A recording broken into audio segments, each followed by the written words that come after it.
Welcome to African Mafia Stories, where loyalty is currency, power has a price, and every city hides a secret. Today's story is based in Cameroon. Enjoy. The first reports reached the ministry before sunrise. 3 illegal logging camps had been reduced to smoldering ash somewhere deep within Cameroon's southern rainforest, their machinery twisted into blackened skeletons and their workers gone without a trace. By noon, photographs of the destruction were already circulating through government offices in Yaoundé, accompanied by whispered accusations that someone had finally declared war on the timber syndicates. The name repeated most often was Joel Ndzi. He owned the largest legally certified concession bordering the burned camps, and he had spent years publicly denouncing illegal loggers for stripping the forest faster than it could heal. To many officials, the conclusion seemed almost too convenient. A man with strong opinions, a history of confrontations, and suddenly 3 rival camps destroyed. The file landed on Nadia Ekotto's desk before the smoke had even cleared. Nadia studied the photographs in silence. Burned bulldozers rarely interested her. What caught her attention were the details other investigators often overlooked. The fuel tanks had exploded outward rather than inward. Tire tracks leading away from the camps had been deliberately erased. More importantly, there were no bodies. Illegal operators did not usually abandon valuable equipment unless someone had forced them to leave in a hurry. Someone had wanted the camps destroyed, but they had also wanted every witness to disappear. That was not revenge. It was preparation. By the following afternoon, Nadia's helicopter skimmed above an endless carpet of emerald stretching toward the horizon. The rainforest looked peaceful from the air, a vast ocean of green broken only by winding rivers that glittered beneath the afternoon sun. It was difficult to imagine that beneath the dense canopy, entire industries operated beyond the reach of ordinary law. Logging roads snaked through the trees like hidden veins, connecting villages, sawmills and concessions that few outsiders ever visited. Somewhere below was Joel Ndzi's headquarters, a cluster of modest buildings surrounded by workshops, nurseries, and stacks of legally harvested timber awaiting transport. Joel was not where Nadia expected to find him. Rather than sitting in an air-conditioned office surrounded by accountants, he stood ankle-deep in mud beside a team of forestry workers replacing damaged survey markers after the previous night's storm. His sleeves were rolled to his elbows, his boots carried the same red earth as everyone else's, and he was arguing with an elderly village chief about the safest route for elephants that had recently begun crossing near a new access road. The discussion ended only after Joel nodded, ordered the route altered and thanked the old man in his own language before noticing the government helicopter settling into a nearby clearing. He watched Nadia approach without smiling. She noticed immediately that he did not look surprised. "Investigator Ekotto," he said calmly. "You arrived faster than I expected." "You were expecting me?" "I've been expecting someone." His voice carried neither fear nor defensiveness. If anything, he sounded tired. Nadia introduced herself formally before requesting access to every operational record connected to the concession. Joel agreed without hesitation. Harvest permits, transport manifests, satellite surveys, payroll records, replanting schedules and environmental audits were placed before her within the hour. Nothing appeared hidden. Nothing looked altered. It was almost unnervingly complete. That alone made Nadia suspicious. People with something to hide usually concealed documents. People who expected investigators sometimes prepared them.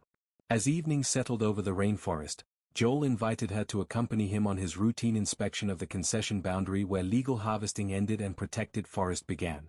Nadia accepted, partly because refusing would reveal caution she did not wish to display and partly because she preferred seeing terrain with her own eyes rather than trusting maps drawn in distant offices. The forest swallowed them within minutes. Towering trees blocked the fading sunlight, replacing it with a cool green twilight filled with insects, distant bird calls and the constant murmur of flowing water. Joel walked confidently without consulting a compass, recognizing landmarks invisible to Nadia. Broken vines, unusual bird movements and fresh elephant tracks all told him stories she could not yet read. Then he stopped. Fresh boot prints crossed the narrow trail. Not workers.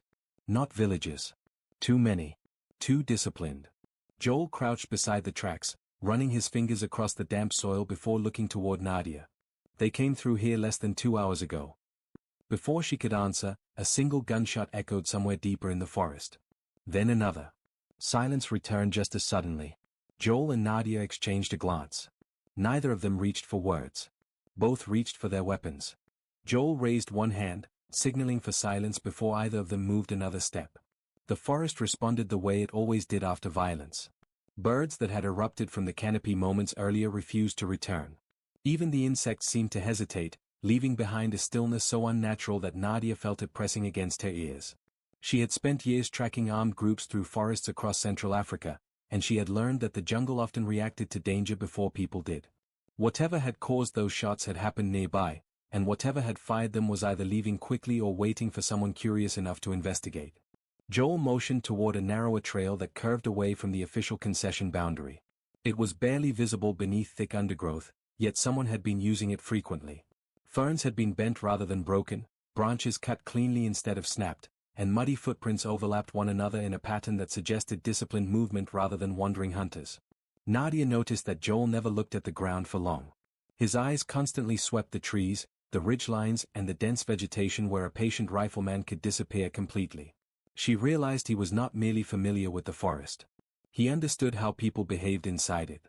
They advanced cautiously until the smell reached them before the scene itself did. It was sharp and metallic beneath the scent of damp earth and crushed leaves. A small clearing emerged between enormous mahogany trees, and at its center lay the body of a young forestry surveyor wearing the bright orange vest issued by Joel's company. His equipment had been scattered deliberately across the ground. Measuring instruments had been smashed with repeated blows. His radio had been crushed beneath a vehicle tire. Only his notebook remained untouched, lying open a few meters away as though someone had wanted it to be found. Nadia knelt beside the body while Joel remained where he was, his jaw tightening as recognition settled across his face. The young man was called Pascal. Barely 24 years old. Joel remembered interviewing him 2 years earlier after he graduated from university with dreams of protecting Cameroon's forests rather than exploiting them. Pascal had known every tree species within the concession by sight. He had laughed too loudly during safety briefings and annoyed everyone by insisting on carrying extra seedlings during replanting projects. Now his hands were stained with the same forest soil he had spent his short career trying to preserve. Nadia examined the wound carefully before looking around the clearing. "Execution," she said quietly. "Single shot. Close range. Whoever did this wasn't in a hurry." Joel said nothing. His silence carried more weight than anger. She opened the notebook carefully. Most of its pages contained routine survey notes, coordinates and measurements until the final entry. The handwriting suddenly changed, becoming rushed and uneven. "They are marking trees that aren't scheduled for harvest. Not timber. Something underneath. Tell Mr. Ndzi before." The sentence ended abruptly. Joel stared at the unfinished words without speaking. Nadia noticed something else. Several pages had been torn from the middle of the notebook with careful precision. Whoever killed Pascal had searched it thoroughly before leaving behind only enough information to raise questions. The official reports blamed illegal logging, Nadia murmured. Pascal wasn't documenting illegal logging. Joel slowly shook his head. Those trees were never valuable enough to justify the risk. Anyone who knows timber would ignore them completely. Then why mark them? Joel looked toward the dense forest surrounding the clearing. Because they weren't interested in the trees. The return journey felt entirely different. Every distant sound now carried new meaning. Nadia became increasingly aware that they were being observed, though she never caught a glimpse of anyone. Once, she paused after noticing the faint reflection of sunlight against glass high on a ridge before it vanished again. Another time, Joel silently pulled her behind the trunk of a giant iroko tree as an unmarked pickup truck rolled along an abandoned logging road less than 100 meters away. The vehicle carried no company markings, no registration plates and no timber. It disappeared as quietly as it had arrived. By the time they reached the concession headquarters, the local police had already arrived in response to reports of gunfire. Their commanding officer, Commissioner Benoit Ndzi, greeted Nadia warmly but barely acknowledged Joel before ordering officers to secure the premises. His questions focused less on Pascal's murder than on Joel's whereabouts throughout the day, and Nadia noticed how quickly he dismissed the notebook as insignificant. When she requested that it be logged as evidence, Benoit hesitated for only a fraction of a second before agreeing. It was a tiny pause, almost invisible, yet experienced investigators learned to notice such things. That evening, rain settled over the forest with astonishing force. Sheets of water hammered the rooftops while thunder rolled across the canopy like distant artillery. Nadia sat alone in the guest quarters reviewing maps of the concession. Pascal's final note refused to leave her thoughts. If someone was marking trees for what lay beneath them rather than above them, illegal logging was merely a disguise. The real operation required the forest to be cleared first. A soft knock interrupted her concentration. Joel stood outside holding 2 steaming mugs of coffee, rain dripping steadily from the brim of his hat. "I thought investigators preferred working alone," he said. "We usually do. And yet you've been studying the same map for 2 hours." She accepted the mug despite herself. Joel spread another map across the table. Unlike the official survey, this one had been drawn by hand over many years. It showed old village paths, forgotten river crossings, sacred groves, and abandoned colonial tracks that no government record acknowledged. Nadia compared the 2 maps. Her eyes narrowed. Every tree Pascal had marked stood directly above one forgotten route running deep beneath the forest. Neither of them heard the camera shutter from somewhere beyond the rain-soaked window. Someone had just photographed them together. By morning, the photograph of Joel and Nadia standing over the hand-drawn map had already reached 3 different offices in Yaoundé, 2 private security contractors in Douala, and 1 man who did not appear on any government directory despite signing more agreements than most ministers. It moved through phones without captions because none were needed. Joel had been seen sharing restricted concession routes with the investigator assigned to inspect him. Nadia had been seen accepting private evidence from the man she was supposed to suspect. In a country where truth often needed paperwork before it was allowed to breathe, the image was more damaging than any lie. It made them look united before either of them had decided whether trust was wise. Nadia discovered this when Commissioner Benoit arrived shortly after breakfast with the expression of a man pretending to be disappointed. He informed her that the ministry had concerns about her independence and advised, with polished courtesy, that she suspend all field activities until a formal review could be conducted. Joel listened from the doorway without interrupting, but Nadia saw the muscle jumping in his cheek. Benoit spoke as though he was protecting procedure. Nadia heard the trap beneath every syllable. If she stopped now, Pascal's notebook would vanish into an evidence room, the illegal camps would become convenient distractions, and Joel would be arrested before anyone bothered asking why the wrong trees were being marked.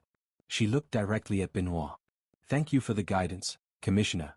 I will record your recommendation in my report." It was not a recommendation. It sounded beautifully dressed as one. For the first time, Joel almost smiled. Benoit's face hardened, but Nadia was already moving.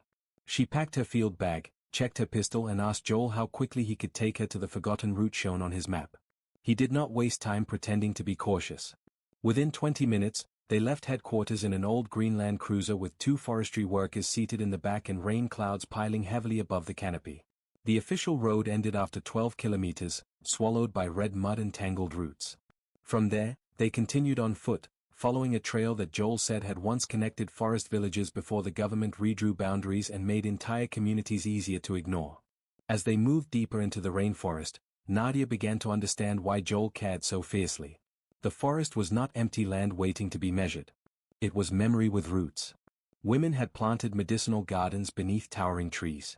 Children had learned river names from grandparents who could navigate without maps. Hunters left offerings at sacred groves before entering areas where no machine was meant to go. Joel knew these stories not as decorations but as obligations. He greeted elders by name when they passed isolated settlements, accepted warnings without arrogance, and changed direction twice after villagers reported hearing engines at night where no legal road existed. By midday, they reached a slope scattered with stones blackened by age. Joel brushed moss from one of them, revealing a carved mark that looked almost like a colonial survey symbol. This was an old German route, he said. Later used by mining teams before independence. Officially abandoned. Unofficially? Nadia asked. Forgotten by honest people. Remembered by those who find forgotten things useful. The trail descended into a narrow valley where the air grew cooler and the trees changed. Their roots knotted around exposed rock, and the soil took on a strange gray shimmer beneath the red mud. Nadia crouched, rubbing a pinch between her fingers. She had seen mineral-rich earth before. Not enough to identify the deposit, but enough to understand why someone might want the forest cleared without questions. A low mechanical hum drifted through the trees. Joel signaled everyone down. They crawled to the ridge and looked below. The valley floor had been transformed into a hidden camp. Not a logging camp. A drilling site. Portable rigs stood beneath camouflage netting. Fuel drums were stacked beside crates bearing no company logos. Armed men moved between tents while others loaded soil samples into sealed containers. At the far end, a group of villagers sat under guard with their hands bound, including an old chief Joel had spoken with only days earlier. Nadia's anger sharpened into something cold. This is why they burned the illegal camps. Joel nodded. Clear the operators. Blame me. Create chaos. Then move in before anyone asks what they are really taking. One of the forestry workers shifted behind them, accidentally dislodging loose stones. They rattled down the ridge with dreadful loudness. Below, a guard looked up. For one suspended second, the whole forest held its breath. Then shouting erupted. Joel grabbed Nadia's arm and pulled her back as bullets shredded leaves above them. The two forestry workers scattered toward the left while Joel and Nadia plunged down the opposite side of the ridge, sliding through mud, branches whipping their faces as gunfire cracked behind them. Nadia fired twice without stopping, not aiming to kill but to break pursuit long enough to reach thicker cover. Joel knew the terrain better than their attackers, turning sharply where the trail seemed to vanish, dragging her through a hollow beneath fallen trees and across a stream swollen by rain. They ran until Nadia's lungs burned. At last Joel shoved her behind a wall of tangled roots just as two armed men appeared above the stream. Nadia pressed herself against him in the narrow shelter, close enough to feel the violent rhythm of his breathing and the warmth of blood running down his arm where a branch or bullet had torn his sleeve. Neither moved. Neither spoke. The men passed within meters, arguing about whether the tracks had crossed the water. When the voices faded, Nadia looked at Joel's wound. You're bleeding. I noticed. Try not to sound proud of it. Try not to get us killed before you finish insulting me. The forest, rude creature that it was, chose that moment to answer with thunder. For the first time since she arrived, Nadia laughed softly. It lasted only a second, but Joel heard it, and something between them shifted, not into romance yet, but into the first dangerous inch of trust. They emerged near dusk beside a river swollen brown from the rain. The Land Cruiser was gone. In its place, nailed to a tree with Pascal's missing notebook pages folded beneath it, was a government seizure order accusing Joel of murder, sabotage and illegal mineral extraction. Nadia unfolded the pages with muddy fingers. The final coordinate was circled in Pascal's handwriting. It pointed not to the drilling camp, but to Joel's own nursery, where thousands of seedlings waited to be planted. The river carried branches, leaves and entire tree trunks past them as though the forest itself had decided to wash away every footprint left that day. Nadia folded Pascal's missing pages carefully and slipped them inside a waterproof pouch before reading the seizure order again. It bore official government seals, Commissioner Benoit's signature and an authorization date from 3 days earlier. 3 days before Pascal had been killed. 3 days before the illegal camps had burned. Someone had prepared Joel's downfall well in advance, then waited patiently for the events that would justify it. Joel stared at the document without reaching for it. His expression was not one of shock but recognition. They already knew how this would end, he said quietly. They simply hadn't decided when to begin. Nadia looked up. You sound as though you've been expecting this. I've been expecting pressure. Audits. Lawsuits. Political interference. That's the price of refusing easy money. He watched the swollen river for a moment before continuing.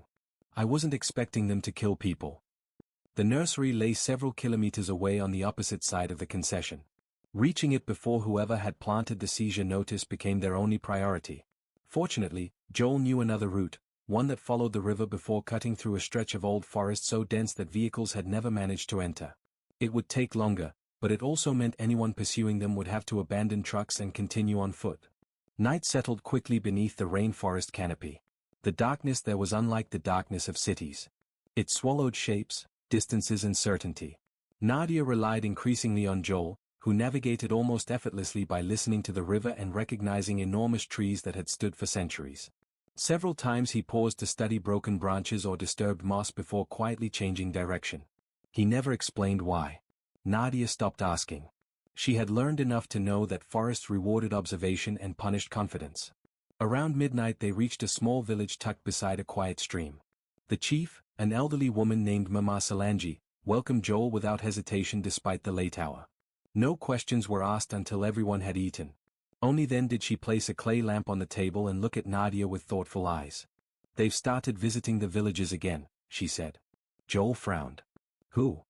Men with expensive boots. That answer was enough.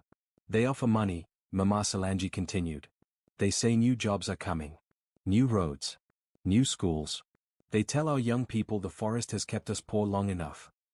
And if someone refuses? Nadia asked. The old woman's smile disappeared. They stop asking. Silence settled over the room.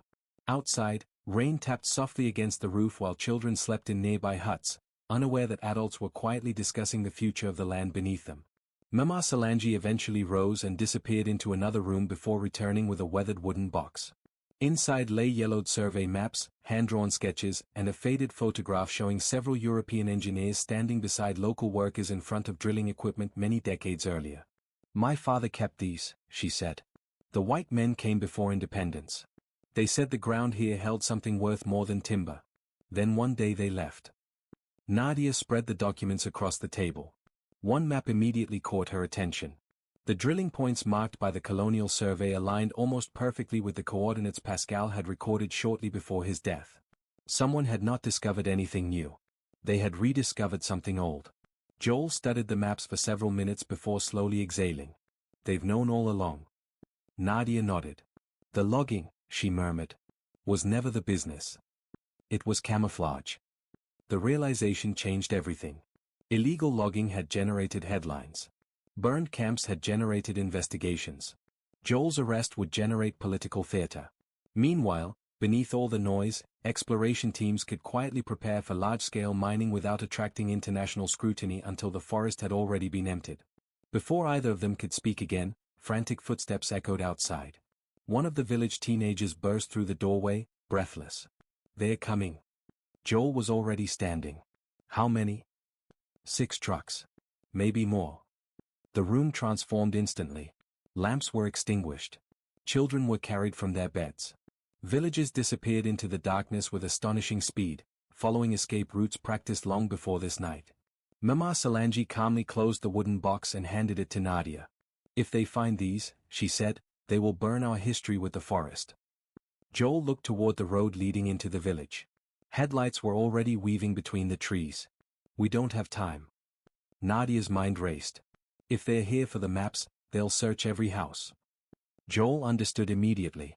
"They'll never expect us to stay." Instead of fleeing with the villagers, Joel led Nadia beneath the chief's house through a narrow crawl space built generations earlier to store food during the rainy season. Hidden beneath woven floor mats and supported by thick wooden beams, it was barely large enough for 2 people and the wooden box. Moments later, engines growled into the village. Boots pounded across the clearing. Doors were kicked open one after another. Someone shouted Joel's name. Another voice ordered every building searched. Dust drifted down through the floorboards as heavy boots crossed directly above them. Nadia could hear furniture being overturned. Glass shattered. Children crying somewhere farther away. Joel remained perfectly still beside her. The space was so cramped that their shoulders pressed together.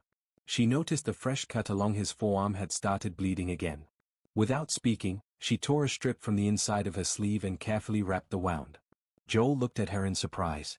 "You'll ruin your jacket." "It wasn't my favorite." Even in darkness, she sensed him smiling. Above them, the search intensified. Then came Benoit's voice. Calm. Confident. "I know you're here, Joel." Silence answered him. "I don't actually need you alive anymore." Nadia slowly looked toward Joel. He looked back. For the first time since the investigation began, neither of them had any doubt. The conspiracy no longer wanted a scapegoat. It wanted a corpse. Commissioner Benoit waited another full minute before giving the order to move on. His men tore through the remaining huts with the impatience of people more interested in appearances than results. Cupboards were emptied onto dirt floors. Mattresses were slashed. Cooking pots were overturned. When they found nothing, frustration replaced confidence. One by one, the engines started again, headlights sweeping across the empty clearing before the convoy disappeared into the darkness, leaving behind churned mud, broken doors, and frightened silence. Joel did not move immediately. He counted slowly under his breath. 10, 20, 30. Only after a full minute had passed did he nod. "They've gone." The 2 of them crawled from beneath the house into air that smelled of wet earth and diesel fumes. Villagers emerged from the forest in cautious groups, checking each hut before embracing relatives they feared they had lost. Mama Solange stood in the middle of the clearing, surveying the destruction with remarkable composure. She did not cry over broken furniture or scattered belongings. Instead, she bent to pick up a young mango sapling that had been trampled beneath a boot, gently pressing it back into the soil before patting the earth around its roots. "They always think damage begins with buildings," she said quietly. "It begins when people stop believing tomorrow is worth planting for." Joel helped repair several doors while Nadia photographed everything. Tire tracks, boot prints, bullet holes, damaged property. Every image carried GPS coordinates and timestamps.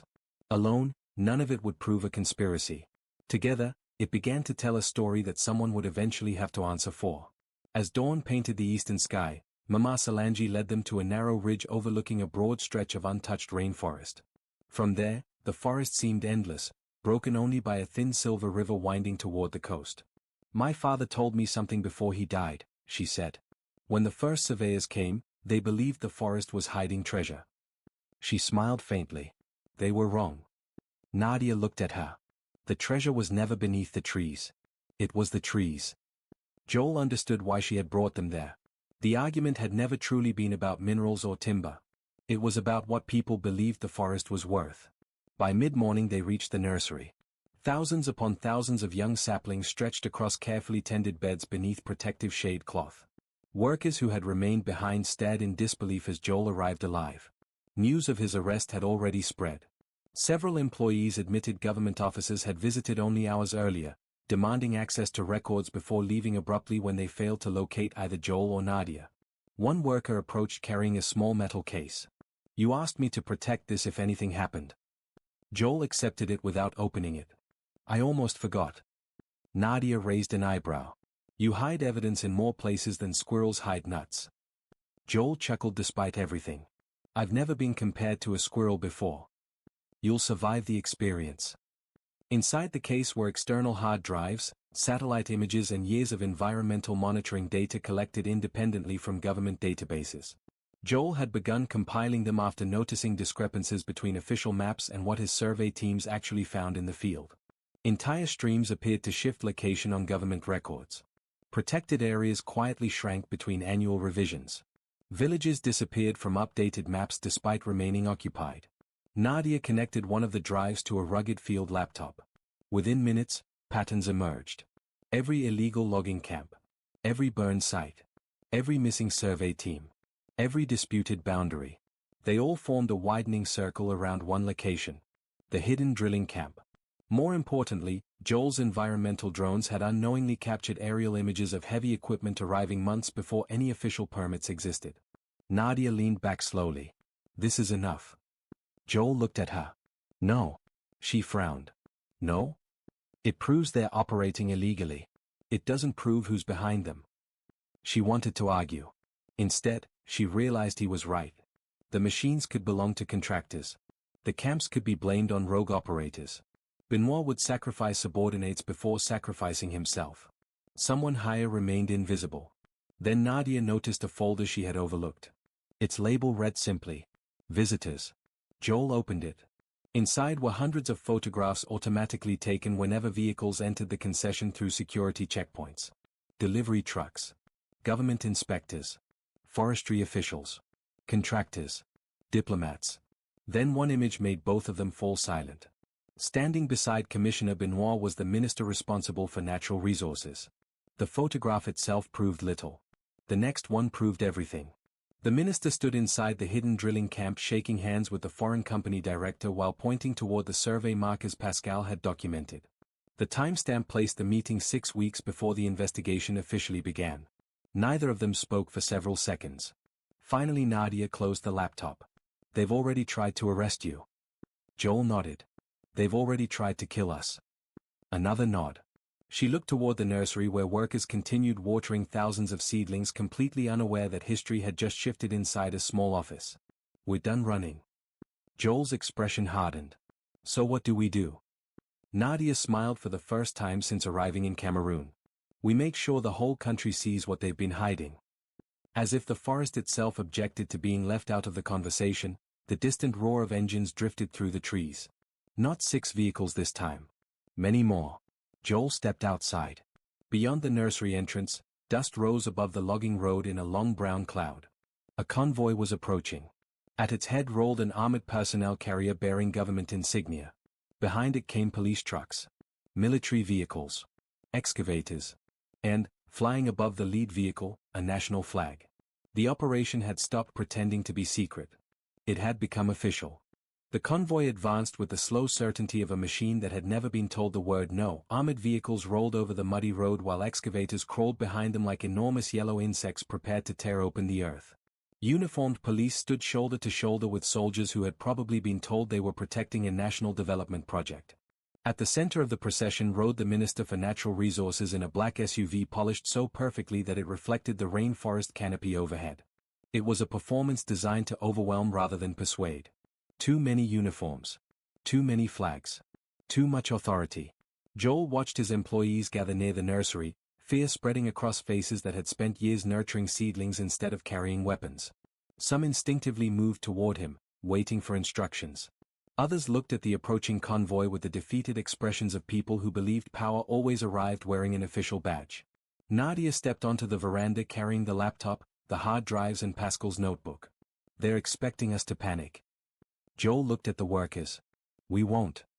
He walked into the middle of the nursery until everyone could hear him. If anyone wants to leave, leave now. Nobody will think less of you. Not a single person moved. One of the oldest foremen slowly removed his work gloves and folded them into his pocket. We planted these trees together, he said. We'll stand beside them together. Others nodded. No speeches followed. None were needed. The convoy stopped 50 meters away. Dust drifted through the humid air before slowly settling onto thousands of young saplings. Commissioner Benoit climbed down first, adjusting his uniform as though arriving for a ceremony. The minister followed, smiling the practiced smile of a man accustomed to cameras. Mr. Ndzi, the minister announced, loud enough for everyone to hear, under emergency environmental legislation, this concession is hereby seized by the state. Joel remained exactly where he was. To protect it, he asked calmly. To restore lawful management. Nadia walked forward before the minister could continue. And will lawful management include the drilling camp hidden 17 kilometers east of here? The minister's smile flickered. I have no idea what you're talking about. I thought you might say that. She held up the laptop. So I made copies. Benoit's expression changed first. He reached for his radio. Too late. A low buzzing sound spread across the clearing. Everyone looked up. 3 small drones emerged above the nursery, rising from behind the workers before climbing high over the convoy. They belonged to Joel's environmental monitoring program, but this morning they were serving a different purpose. While Benoit had spent the night searching villages, Nadia had quietly transmitted every file from Joel's archives through a satellite uplink maintained by an international conservation partnership. The photographs, drone footage, GPS records and environmental data had already left Cameroon. There was nothing left to confiscate. There are copies with international media, Nadia said evenly. Copies with environmental regulators. Copies with the certification bodies that buy Cameroonian timber. Copies with organizations that enjoy asking uncomfortable questions. The minister stared at her. You've committed treason. I've documented evidence. Around them, officers began glancing uncertainly at one another. They had expected an arrest. They had not expected satellite transmissions, drone footage and a crowd of unarmed forestry workers refusing to run. Benoit made one final gamble. Arrest them. No one moved. The order came again, louder. Still nothing. A young police lieutenant stepped forward instead. Sir. Benoit rounded on him. Did you not hear me? I did. The lieutenant swallowed before speaking again. My brother worked with Pascal. Silence settled over the clearing. He wasn't a criminal, the lieutenant continued. He was trying to protect the forest. Another officer lowered his rifle. Then another. Within seconds, the perfect line of authority began to unravel, not through violence but through hesitation. Men who had believed they were enforcing the law suddenly found themselves wondering whether they had been protecting criminals instead. The minister looked at Benoit with undisguised fury. You told me this was contained. Before Benoit could answer, the distant thump of helicopter blades echoed above the rainforest. This helicopter did not bear government colors. Then another appeared. Journalists. Behind them came aircraft marked with international conservation organizations that had received Nadia's emergency transmission only hours earlier. Their arrival transformed the clearing into the last place in Cameroon where anyone could quietly bury evidence. The minister's shoulders sagged. For the first time since Nadia had met him, he looked less like a powerful official than a tired man who had finally run out of places to hide. The investigations that followed lasted months. Commissioner Benoit resigned before charges were filed. The minister's parliamentary immunity disappeared almost as quickly as his political allies. The foreign exploration company abandoned its operations, leaving behind machinery that rusted quietly beneath the rainforest canopy until it could be removed legally. Pascal's notebook became one of the central exhibits in court. His final unfinished sentence appeared in newspapers across the country. The forest he had died trying to protect remained standing. Nearly a year later, Nadia returned without government orders, official vehicles, or armed escorts. Joel met her beside the nursery where thousands of the saplings they had defended now stood taller than either of them had expected. New workers laughed between planting rows. Children from nearby villages helped water young trees after school. The place no longer felt like the center of a conspiracy. It felt like a future. Joel handed Nadia a small seedling growing in a biodegradable container. What species? African mahogany. She smiled. I've heard they live a very long time. If someone gives them the chance. Together they walked to an open patch overlooking the rainforest. Joel knelt first, digging into the rich red soil with his hands. Nadia joined him without a word. They planted the young tree carefully, pressing the earth around its roots until it stood upright. There was no applause. No dramatic declaration. Only the quiet sound of wind moving through millions of leaves above them. The forest had witnessed greed, betrayal, and bloodshed. Now, at last, it witnessed something else. Two people choosing to leave behind more than they had taken. Thank you for listening. Tell me, which African country would you like the next Mafia story to be based in, and why? Drop your answers in the comments and I will take it from there. If you enjoyed the story, like, share, subscribe. Because somewhere in Africa, another story is already unfolding.